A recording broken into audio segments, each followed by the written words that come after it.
It's time for Digital Ideas, and today we're talking with Arnold Jansen from Alcatel-Lucent about the convergence of IP and optical transport technologies. How you doing, Arnold? I'm doing fine, Mike. How are you? Well, thank you. Okay, so tell us why IP optical control integration is so important. Well, Mike, for the longest time, IP and optical technologies and standards actually went through a parallel evolution, and most operators manage routing and transport as separate networks. They got dedicated teams, separate OSS systems, and while the IP routing layer is elastic and can respond to dynamic traffic patterns, the transport layer has always been quite static, and turning up transport services is it's a pretty long-winded, painstaking planning and provisioning process that can take weeks or even months to complete. But as you know, things are changing. We got the IP service convergence on IP, and packet transport is now the single most important transport payload. And when we add things like the cloud, there is an increasing need not only for more capacity, but also more dynamics and elasticity in the transport network itself. And the reality is that IP routing and transport are interdependent. Routers, they rely on optical transport network to carry packets over long distances. So the issues then, if you have a separated operations model, is that you cannot efficiently or adequately align the capacity needs at the routing layer with the, let's say, the resources available in the optical transport layer. If every time you make a change, you have to go through weeks of planning and provisioning. Now, with IP optical control integration, we can address this issue by closing the loop between IP routing and transport so we can better coordinate the resource allocation between these two network layers and simplify and streamline this alignment process as well. How do operators need to evolve their networks to introduce IP optical control integration?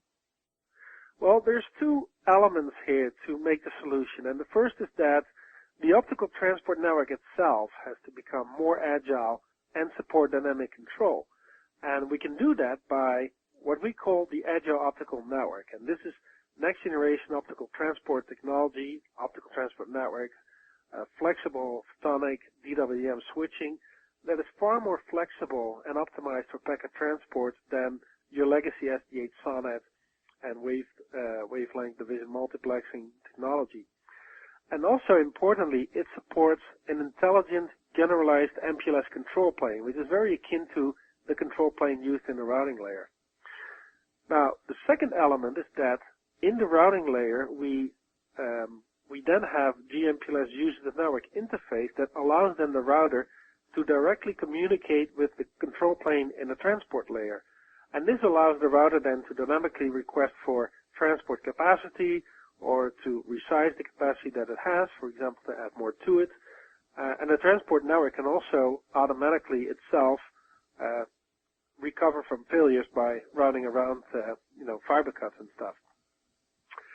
So that is really what is giving the flexibility and the integration of control. And these elements are also important later if you want to add, SDN control methods to it. SDN, or software-defined networking, is a control paradigm that a lot of operators are wanting to introduce in their networks to support cloud and such. And to do so, you need the underlying network that can actually, support these SDN controls. Makes sense. Final question. So what's next in IP optical integration? Well, in terms of what next in articles, we now focused mostly on the rationale on control integration. We want to follow up that with some pretty exciting research that Bell Labs is doing now to quantify the various benefits on having control integration. The first results are pretty interesting, and they show that operators can save a ton of money with IP optical control integration, and in many cases they can achieve these savings by simple software upgrades of their existing routing and transport equipment. Arnold, it's time for my shameless plug for TechZine. I think you just authored a TechZine tech blog article, right? Yes, in fact I did. Great. Thanks a lot for your time today. You're welcome, Mike. Always good to talk to you. Same here. That was Arnold Jansen from Alcatel-Lucent. This is Digital Ideas. Thanks for tuning in.